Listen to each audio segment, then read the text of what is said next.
Hello friends, welcome on my channel learn ahead academy.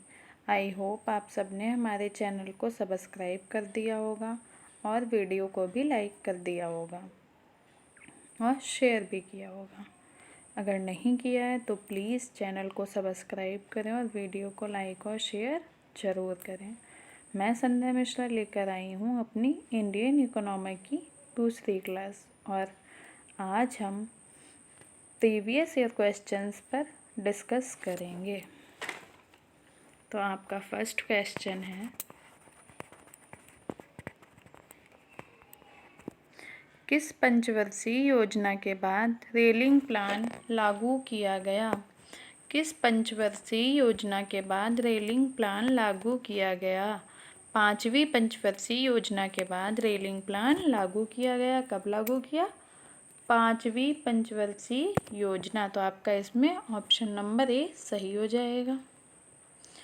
Rolling plan पांचवी पंचवर्षीय योजना के बाद 1978 से 80 में लाया गया था। रोलिंग प्लान से तात्पर्य अनवरत योजना से होता है, यानी कि लगातार चलना। अनवरत मीन्स होता है लगातार। इस धारणा का जन्मदाता कौन है? गुन्नार मिर्डल है। इस योजना की शुरुआत तो वार्षिक योजनाओं के माध्यम से होती है। किसके माध्यम से होती है? वार्षिक योजनाओं के माध्यम से होती है। परंतु आगे चलकर वार्षिक योजनाओं को दीर्घावधि योजनाओं का भाग बना दिया जाता है। इस प्रकार योजना अनवरत रूप से चलती रहती है। दीर्घावधि मतलब लंबे समय तक। योजनाओं का मूल्यांकन वार्षिक आधार पर किया जाता है और इसी आधार पर आगे योजनाओं के नए उद्देश्य निर्धारित किए जाते हैं। भारत में योजना निर्माण में सर्वप्रथम जनता सरकार द्वारा अप्रैल 1978 में लागू किया गया था। पांचवी पंचवर्षीय योजना और अवधि आपको पता ही है, इसकी अवधि क्या है? 1978 से 1980। चौथी पंचवर्षीय योजना 1969 से 1974। पांचवी पंचवर्षीय योजना 1974 से 1978। सातवीं पंचवर्षीय योजना 1985 से 1990। नौवीं पंचवर्षीय योजना 1997 से 2002। भारत की पंचवर्षीय योजना प्रणाली को रूस से अपनाया गया था। उस रूसी नेता का नाम क्या था जिसने पहली बार रूस में पंचवर्षीय योजना के दृष्टिकोण को लागू किया था? यह आपका दूसरा क्वेश्चन है। क्या है? भारत की पंचवर्षीय योजना प्रणाली को रूस से अपनाया गया था। उस रूसी नेता का नाम क्या था जिसने पहली बार रूस में पंचवर्षीय योजना के दृष्टिकोण को लागू किया था? तो क्या है उसका नाम? उसका नाम है जोसेफ स्टालिन। एक प्रसिद्ध रूसी राजनेता थे जिनका कार्यकाल 1922 से 1953 ईस्वी तक रहा। भारत की पंचवर्षीय योजना 1928 में पहली बार स्टालिन के कार्यकाल में पंचवर्षीय योजना की शुरुआत हुई थी। स्टालिन द्वारा किए गए प्रमुख कार्य क्या है? पंचवर्षीय योजना का निर्माण, कृषि क्षेत्र में सुधार, शिक्षा के क्षेत्र में कार्य आदि। तीसरा क्वेश्चन है आपका, भारत की 12वीं पंचवर्षीय योजना को उद्देश्य क्या था? इसका उद्देश्य क्या था? तेज, सतत और अधिक सम्मिलित विकास। 12वीं पंचवर्षीय योजना की अवधि क्या थी? 2012 से 2017 ईस्वी के बीच। इसमें प्रमुख सांकेतिक लक्ष्य क्या थे? सकल घरेलू उत्पाद की वास्तविकता 8.0%। दूसरा है कृषि में 4% की वृद्धि, विनिर्माण में क्षेत्र में 10% की वृद्धि। चौथा क्वेश्चन है आपका, निम्नलिखित में से कौन सा भारत में सतत विकास लक्ष्यों के कार्यान्वयन के लिए एक नोडल संस्था है? कौन सी है? नीति आयोग। भारत सरकार कई आर्थिक, सामाजिक तथा पर्यावरणीय विकास आधारित क्षेत्र केंद्रीय परियोजनाएं संचालित करती रहती है जिन्हें संयमक निगरानी तथा क्रियान्वयन की आवश्यकता होती है। ये विकासात्मक कार्यक्रम नीति आयोग द्वारा मूल्यांकित तथा क्रियान्वित किए जाते हैं, जो भारत सरकार द्वारा घोषित भारत में सतत विकास लक्ष्यों के क्रियान्वयन के लिए एक नोडल संस्था है। कौन सी नोडल संस्था है? नीति आयोग, जिसके पास इन सतत विकास लक्ष्यों को पूर्ण करने हेतु वर्ष 2030 तक की समय सीमा है। भारत में निम्नलिखित 5 वर्षीय योजनाओं में किसका मुख्य ध्येय संपोषणीय वृद्धि था? किसका था? 12वीं पंचवर्षीय योजना का। और ये कब से कब तक रही? 2012 से 2017 तक। ये सब चाहें तो आप नोट कर सकते हैं। और इसका मुख्य ध्येय यानी कि मुख्य उद्देश्य क्या रहा? तीव्रतर, संपोषणीय और अधिक समावेशी विकास था। जबकि 9वीं पंचवर्षीय योजना न्यायपूर्ण वितरण एवं समानता के साथ विकास करना था। 10वीं पंचवर्षीय योजना में गरीबी उन्मूलन और बेरोजगारी को समाप्त करना था। गरीबी हटाओ का नारा भी इसी योजना में दिया गया था। 11वीं पंचवर्षीय योजना तीव्रतर एवं समावेशी विकास से संबंधित थी। अनवरत, अब है आपका छठा क्वेश्चन। अनवरत योजना भारत में लागू की गई थी। कब लागू की गई थी? ऑप्शन नंबर सी 1978 से 1979 में। अनवरत योजना यानी कि लगातार चलने वाली योजना कौन सी है? रोलिंग प्लान, लगातार चलने वाली एक योजना है। इसे 1978 से 1979 में लागू की गई थी। अनवरत योजना जनता सरकार द्वारा 1978 से 1980 ईस्वी तक चलाई गई। यह योजना गुन्नार मिर्डल द्वारा प्रतिपादित की गई थी। इस योजना में ट्राइसेम की शुरुआत की गई।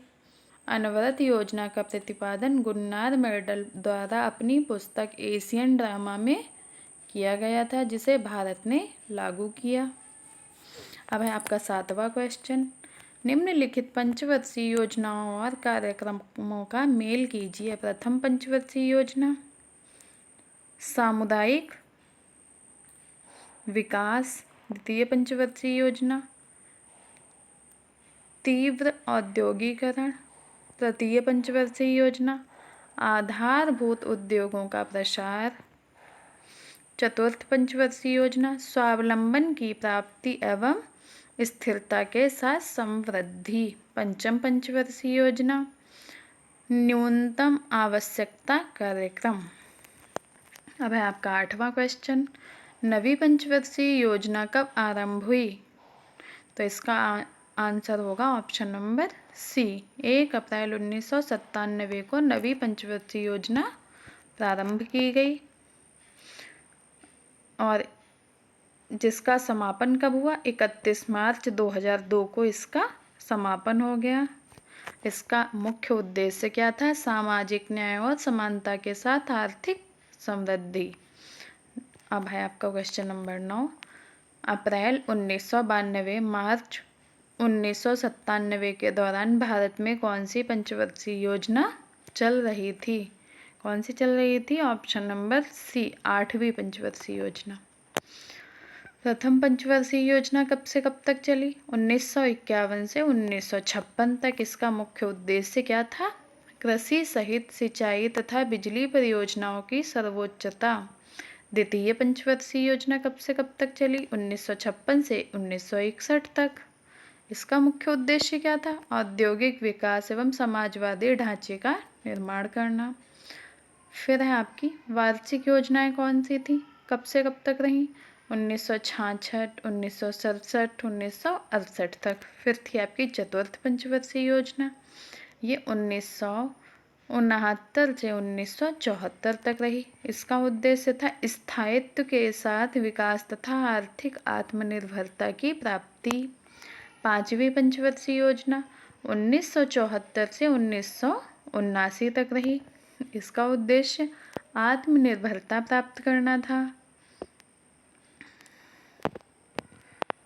आत्मनिर्भरता प्राप्त करना तथा गरीबी रेखा से नीचे रहने वालों की खपत के स्तर को सुधारना था। छठी पंचवर्षीय योजना 1980 से 1985 तक गरीबी उन्मूलन एवं रोजगार में वृद्धि, विकास, आधुनिकीकरण, आत्मनिर्भरता और सामाजिक न्याय। 8वीं पंचवर्षीय योजना 1992 से 1997 तक रही। इसका उद्देश्य मानवीय संसाधनों का विकास। इसके बाद आपका क्वेश्चन नंबर 10 आता है। प्रोफेसर पीसी महालनोबिस का नाम जुड़ा है। प्रोफेसर पीसी महालनोबिस का नाम जुड़ा है, तो इनका नाम किससे जुड़ा है? द्वितीय पंचवर्षीय योजना से आपका प्रोफेसर पीसी महालनोबिस का नाम जुड़ा है। और इनकी योजना की अवधि क्या थी? 1 अप्रैल 1956 से 31 मार्च 1961 ईस्वी तक। इसमें इनके द्वारा क्या विकसित किया गया था? 4 क्षेत्रीय मॉडल पर आधारित थी। दूसरी योजना में आधारभूत तथा भारी उद्योगों पर विशेष बल दिया गया था और इसका लक्ष्य बनाया गया था तीव्र औद्योगिकरण। इसका प्रमुख लक्ष्य रहा। इस योजना में विकास की दर 4.5 रखी गई थी और प्राप्त हुई थी 4.1%। फिर आपका 11वां क्वेश्चन है, चतुर्थ पंचवर्षीय योजना की सही अवधि क्या थी? क्या है आपका 11वां क्वेश्चन? चतुर्थ पंचवर्षीय योजना की सही अवधि क्या थी? तो क्या थी चतुर्थ पंचवर्षीय योजना की सही अवधि? सही अवधि थी 1969 से 1974 तक। यह योजना अशोक रुद्र तथा एस.एस. मात्रे के मॉडल पर आधारित थी। किसके मॉडल पर आधारित थी? अशोक रुद्र तथा एस.एस. मात्रे। और इसका जो उद्देश्य था वो क्या था? आर्थिक विकास और आत्मनिर्भरता की प्राप्ति। इसी योजना में 14 बैंकों का राष्ट्रीयकरण किया गया था। कितनी बैंकों का राष्ट्रीयकरण किया गया था? 14 बैंकों का। फिर आता है आपका 12वां क्वेश्चन, गरीबी उन्मूलन का नारा किस पंचवर्षीय योजना में दिया गया था? गरीबी उन्मूलन का नारा किस पंचवर्षीय योजना में दिया गया था? तो किस पंचवर्षीय योजना में दिया गया था? 5वीं पंचवर्षीय योजना में गरीबी उन्मूलन का नारा दिया गया था, यानी कि गरीबी हटाओ का नारा दिया गया था। और इसकी अवधि क्या रही? इसकी अवधि थी 1 अप्रैल 1974 से 31 मार्च 1978 तक। अब है आपका 13वां क्वेश्चन, भारत में वास्तविक सकल राष्ट्रीय उत्पाद की संचयी वार्षिक वृद्धि अधिकतम थी। कितनी थी? 8वीं पंचवर्षीय योजना के काल में।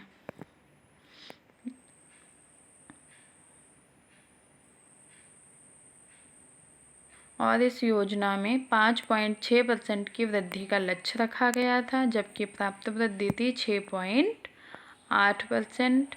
इसी योजना में क्या हुआ था? राष्ट्रीय महिला कोष की स्थापना की गई थी। अब हम आपका 14वां क्वेश्चन, प्रथम पंचवर्षीय योजना की सफलता का मुख्य कारण क्या था? प्रथम पंचवर्षीय योजना की सफलता का मुख्य कारण क्या था? मानसून की अनुकूलता, यानी कि ऑप्शन नंबर बी, मानसून की अनुकूलता। इसकी अवधि क्या थी? 1 अप्रैल 1951 से 31 मार्च 1956 तक। क्या थी? 1 अप्रैल 1951 से 31 मार्च 1956 तक। और इसका मॉडल जो था वो हैरॉड डॉमर समृद्धि मॉडल था। इसमें बहुउद्देशीय नदी परियोजनाएं भी शुरू की गई थी। इस योजना में किसको प्राथमिकता दी गई थी? कृषि क्षेत्र के विकास को प्राथमिकता दी गई थी। और इसका विकास दर लक्ष्य रखा गया था 2.1% और प्राप्त हुआ था 3.6%। इसीलिए इसको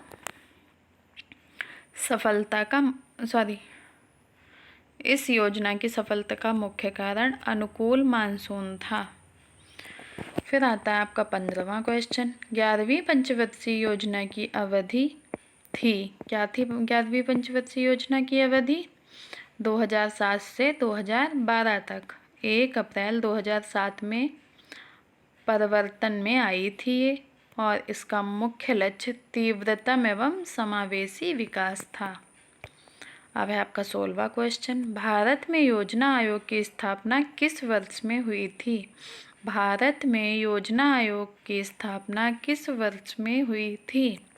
तो ऑप्शन नंबर आपका सी सही है, 1950 ईस्वी में। किसके संकल्प के द्वारा किया गया था इसका गठन जो था वो केंद्रीय मंत्रिमंडल के संकल्प द्वारा 15 मार्च 1950 ईस्वी को किया गया था। इसका मुख्य कार्य केंद्र की पंचवर्षीय योजनाओं का निर्माण करना था। इसका मुख्य कार्य क्या था? केंद्र की पंचवर्षीय योजनाओं का निर्माण करना, राज्यों की वार्षिक योजनाओं के संबंध में सलाह देना। 1 जनवरी 2015 ईस्वी को इस आयोग का स्थान नीति आयोग ने ले लिया, यानी कि इस आयोग को समाप्त कर दिया गया, योजना आयोग को, और इसका स्थान किसने लिया? नीति आयोग। और कब लिया? 1 जनवरी 2015 में। फिर है आपका 17वां क्वेश्चन, भारत में योजना अवकाश की अवधि क्या थी?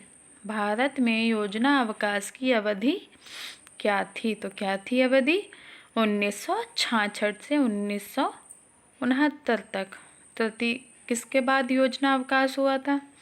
तीसरी पंचवर्षीय योजना 1966 में 31 मार्च 1966 में शुरू हुई, ख़त्म हो गई।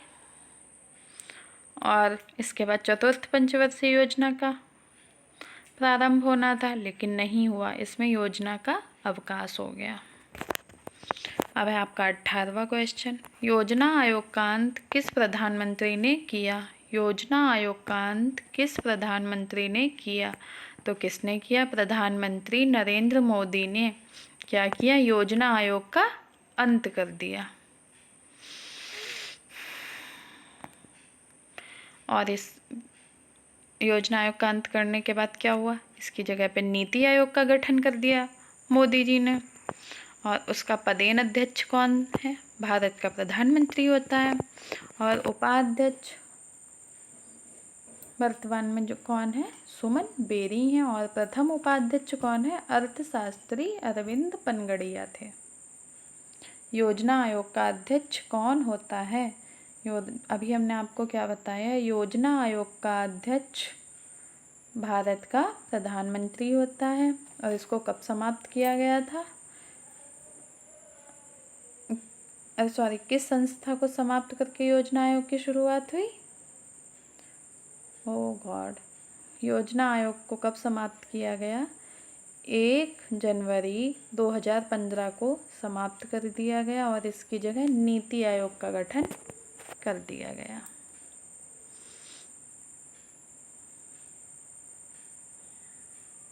फिर आपका है 20वां क्वेश्चन, निम्नलिखित में से कौन सी संविधानेतर संस्था है?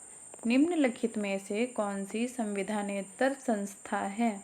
तो कौन सी है? आपका है ऑप्शन नंबर सी, योजना आयोग। योजना आयोग एक संविधानेतर निकाय है। यह केंद्र द्वारा राज्यों को दिए जाने वाले अनुदान का नियंत्रण और वितरण करता है, किंतु वर्तमान में यह आयोग अस्तित्व में नहीं है, यानी कि इसको समाप्त कर दिया गया। इसकी जगह पे किस आयोग का गठन किया गया? नीति आयोग का। और कब किया गया? 1 जनवरी 2015 ईस्वी को।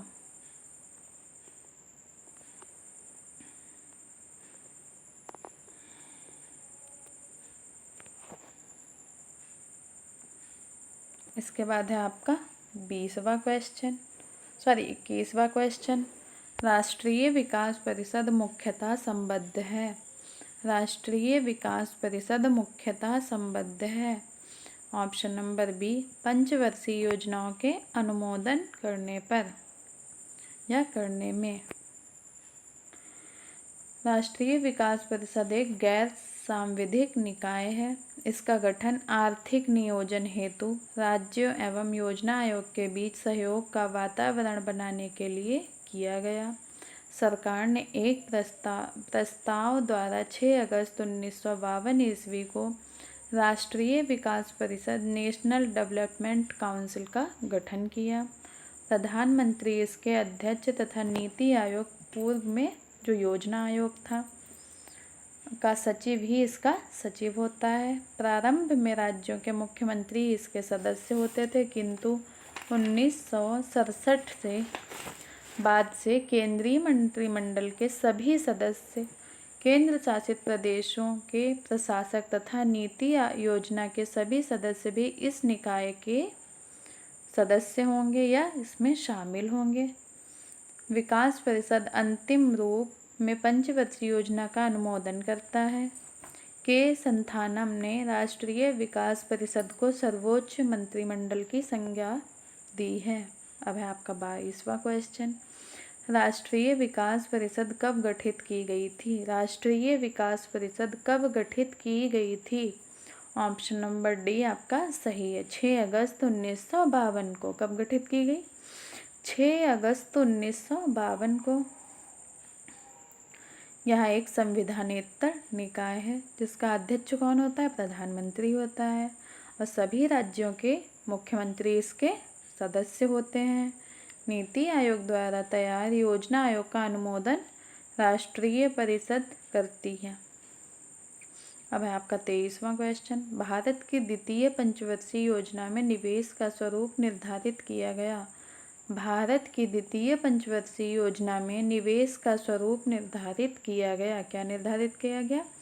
तो प्रोफेसर पीसी महालनोबिस ने। किसने निर्धारित किया? प्रोफेसर पीसी महालनोबिस ने भारत का द्वितीय पंचवर्षीय योजना में निवेश का स्वरूप प्रोफेसर पीसी महालनोबिस ने निर्धारित किया, जो 4 क्षेत्रीय मॉडल पर आधारित थी। इसमें क्या था? पूंजीगत वस्तु क्षेत्र, फैक्ट्री उत्पादित उपभोग वस्तु क्षेत्र, लघु इकाई उत्पादन क्षेत्र तथा घरेलू उद्योग क्षेत्र। ये 4 इन्होंने मॉडल रखे थे। कृषि सहित एवं सेवा क्षेत्र मॉडल वास्तव में असंतुलित विकास रणनीति पर आधारित थे। इसमें विकास दर का लक्ष्य 4.5 रखा गया था, परंतु प्राप्त जो हुई थी वो 4.1 ही थी। इसी योजना के टाइम में राउरकेला उड़ीसा में, भिलाई छत्तीसगढ़, दुर्गापुर पश्चिम बंगाल इस्पात संयंत्रों की स्थापना भी की गई थी। इसके बाद आपका 24वां क्वेश्चन। पिछड़े देशों के लिए रोलिंग प्लान का सुझाव किसके द्वारा दिया गया? पिछड़े देशों के लिए रोलिंग प्लान का सुझाव किसके द्वारा दिया गया? तो किसके द्वारा दिया गया? जी मिर्डल द्वारा। ऑप्शन नंबर ए आपका सही है, जी मिर्डल द्वारा। और ये कहाँ के थे? रूस के थे। इन्होंने रोलिंग प्लान का सुझाव दिया था। भारत में जनता पार्टी सरकार ने 5वीं पंचवर्षीय योजना के 1 वर्ष पूर्व समाप्त करके इसे 1 अप्रैल 1978 को लागू कर दिया गया था। इस योजना का सृजन 1 अप्रैल 1978 से 31 मार्च 1983 तक के लिए किया गया था, यानी कि बनाया गया था। परंतु 1980 में जनता पार्टी की सरकार के पतन के साथ ही योजना भी समाप्त कर दी गई। अब है आपका 25वां क्वेश्चन। किस पंचवर्षीय योजना में कृषि ने ऋणात्मक विकास प्रदर्शित किया? किस पंचवर्षीय योजना में कृषि ने ऋणात्मक विकास प्रदर्शित किया? तो किसमें किया? ऑप्शन नंबर ए, तीसरी पंचवर्षीय योजना में कृषि ने ऋणात्मक विकास प्रदर्शित किया। तीसरी पंचवर्षीय योजना जो थी वो भारत के लिए सर्वाधिक असफल पंचवर्षीय योजना मानी जाती है। या आपसे ये भी पूछा जा सकता है कि भारत के लिए सबसे अधिक असफल पंचवर्षीय योजना कौन सी थी? तो कौन सी थी? तीसरी पंचवर्षीय योजना। इसकी असफलता के मुख्य कारण क्या थे? भयंकर सूखा था, चीन ने 1962 व पाकिस्तान ने 1965 में विनाशकारी युद्ध किया था। सूखे के परिणाम में तृतीय पंचवर्षीय योजना में कृषि में मात्र 2.6% की वृद्धि दर्ज की गई थी, जबकि इससे पहले के समय में 1950 से 60 ईस्वी में कृषि विकास की वार्षिक वृद्धि लगभग 4% होती थी। इसी प्रकार तीसरी योजना में विगत वर्षों की तुलना में विकास दर ऋणात्मक रही और कृषि क्षेत्र में 0.73% की ऋणात्मक वृद्धि दर्ज हुई। अब है आपको ऑप्शन नंबर 26। सातवीं योजना में IRDP के अंतर्गत रणनीति अपनाई गई थी। सातवीं पंचवर्षीय योजना में IRDP के अंतर्गत रणनीति अपनाई गई थी। कौन सी अपनाई गई थी? ऑप्शन नंबर ए, संपूर्ण परिवार का अंगीकरण। संपूर्ण परिवार का अंगीकरण ये आपका राइट आंसर है। IRDP समन्वित ग्रामीण विकास कार्यक्रम इंटीग्रेटेड रूरल डेवलपमेंट प्रोग्राम की शुरुआत की गई 2 अक्टूबर 1980 को की गई और इसका जो कार्य था वो संपूर्ण परिवार का अंगीकरण था। उदाहरण इसका है, सरकार ने गरीबी रेखा को परिभाषित करने के लिए IRDP में परिवार को ही एकक के रूप में चुना था। निम्नलिखित में से कौन सा भारतीय अर्थव्यवस्था का प्रमुख लक्षण है? निम्नलिखित में से कौन सा भारतीय अर्थव्यवस्था का प्रमुख लक्षण है? तो कौन सा है? ऑप्शन नंबर सी, मिश्रित अर्थव्यवस्था। मिश्रित मतलब मिली जुली अर्थव्यवस्था। प्रमुख विशेषता इसमें क्या होती है? क्योंकि यह मिश्रित होती है यानी कि मिली जुली हुई होती है, जिसमें सार्वजनिक और निजी दोनों क्षेत्रों की उपस्थिति पाई जाती है, इसे मिश्रित कहते हैं। 28वां क्वेश्चन है आपका, भारतीय अर्थव्यवस्था में कृषि का महत्व उसके निम्नांकित में से किस योगदान से माना जाता है? भारतीय अर्थव्यवस्था में कृषि का महत्व उसके निम्नांकित में से किस योगदान से जाना जाता है? ऑप्शन नंबर डी, उपरोक्त सभी सही हैं। राष्ट्रीय आय तथा रोजगार, औद्योगिक विकास तथा अंतर्राष्ट्रीय व्यापार, खाद्यान्न आपूर्ति। 29वां क्वेश्चन है आपका, 20 सूत्रीय आर्थिक कार्यक्रम प्रथम बार किस वर्ष में प्रारंभ किया गया? 20 सूत्रीय आर्थिक कार्यक्रम प्रथम बार किस वर्ष में प्रारंभ किया गया? तो ऑप्शन नंबर बी आपका सही है, 1975 ईस्वी में। कब प्रारंभ किया गया? 1975 ईस्वी में। और इसका मुख्य उद्देश्य क्या था? गरीबी उन्मूलन एवं रहन सहन का उच्च स्तर विकास। क्या था? गरीबी उन्मूलन एवं रहन सहन का उच्च स्तरीय विकास।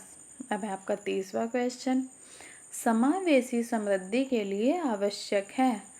समावेशी समृद्धि के लिए आवश्यक है, तो इसमें भी आपका ऑप्शन नंबर डी सही है, उपरोक्त सभी।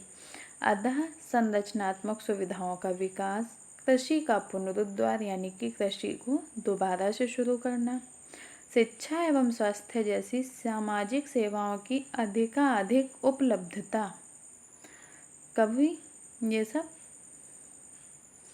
तो 2007 से 2012 11वीं पंचवर्षीय योजना के ये सब मुख्य लक्षण थे। फिर है आपका 31वां क्वेश्चन, भारत में अनवरत योजना किस वर्ष में कार्यशील थी? भारत में अनवरत योजना किस वर्ष में कार्यशील थी यानी कि रोलिंग प्लान किस वर्ष में लाया गया था? 1974 से 1978 तक।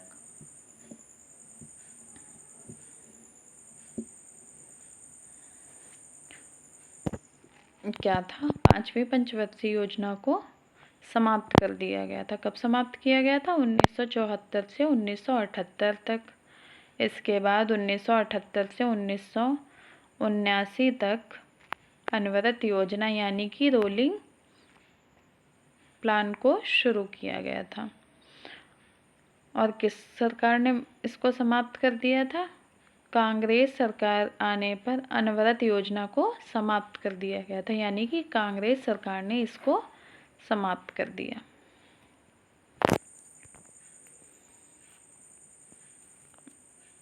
अब आपका है रिपीटेड क्वेश्चन, भारतीय अर्थव्यवस्था में कृषि का महत्व उसके निम्नांकित में से किस योगदान से जाना जाता है? उपरोक्त सभी। राष्ट्रीय आय तथा रोजगार, औद्योगिक विकास तथा अंतर्राष्ट्रीय व्यापार, खाद्यान्न आपूर्ति। फिर से आपका रिपीटेड क्वेश्चन है। 19 सूत्रीय आर्थिक कार्यक्रम प्रथम बार किस वर्ष में प्रारंभ किया गया? ये हमने अभी आपको बताया था। कब प्रारंभ किया गया? 1975 ईस्वी में। और इसका मुख्य उद्देश्य क्या था? गरीबी उन्मूलन एवं रहन सहन का उच्च स्तरीय विकास। फिर से आपका रिपीटेड क्वेश्चन। समावेशी समृद्धि के लिए आवश्यक है, क्या आवश्यक है? उपरोक्त सभी, यानी कि ऑप्शन नंबर डी आपका सही है। अतः संरचनात्मक सुविधाओं का विकास, कृषि का पुनरुद्धार, शिक्षा एवं स्वास्थ्य जैसी सामाजिक सेवाओं की अधिकाधिक उपलब्धता, ये हमने आपको अभी बताया था। Thank you for watching my video. Please like, share and subscribe.